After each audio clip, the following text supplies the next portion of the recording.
সর্বপ্রথমে জানানো যাইতেছে যে তুই আমাদের ৩ লাখ টাকা না দিলে তোর এই বাড়িঘর থাকবে, তুই থাকবি নে।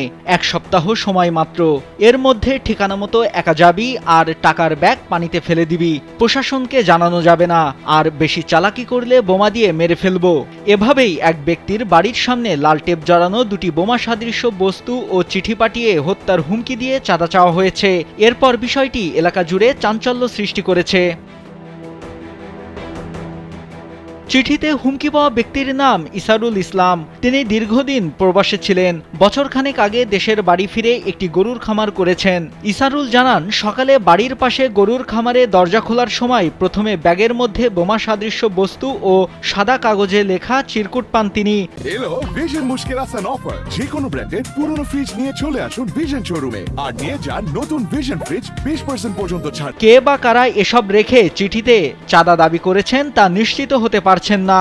এরপর থেকে তিনি আতঙ্কিত, প্রাণনাশের ভয়ে আছেন। দীর্ঘ 25 বছর আমি দুবাই ছিলাম।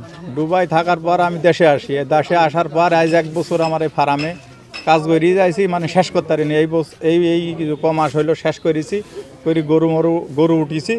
উঠি আজ সকালবেলায় ভোর এই যে আজানের আগে আমি গেট খুলেছি। গেট খুলে দেখছি বোম থুই গেছে।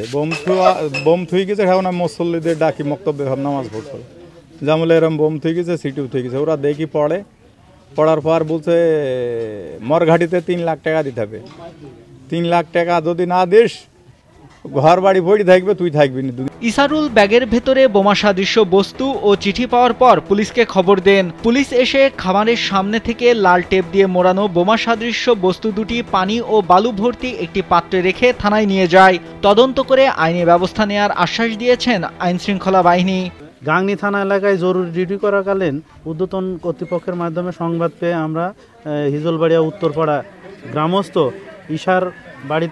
ঈশার গরুর ফার্মের সামনে এসে 2টি ককটেল সাদৃশ্য বস্তু এবং একটি সাদা কাগজে লেখা চিরকুট উদ্ধার করি। এটা তদন্ত সাপেক্ষ আইনগত পরবর্তী ব্যবস্থা গ্রহণ করা হয়। 14 ডিসেম্বর মেহেরপুরের গাংনী উপজেলার হিজলবাড়িয়া গ্রামে চাঞ্চল্যকর এ ঘটনাটি ঘটেছে। ভুক্তভোগী ইসারুল হিজলবাড়িয়া গ্রামের আব্দুল মালেকের ছেলে। এ ঘটনার পর তার পরিবারের সদস্যরা আতঙ্কে রয়েছে, পাশাপাশি ভয়ে আছে এলাকাবাসীও। নাইমুল হাসিব, কালবেলা।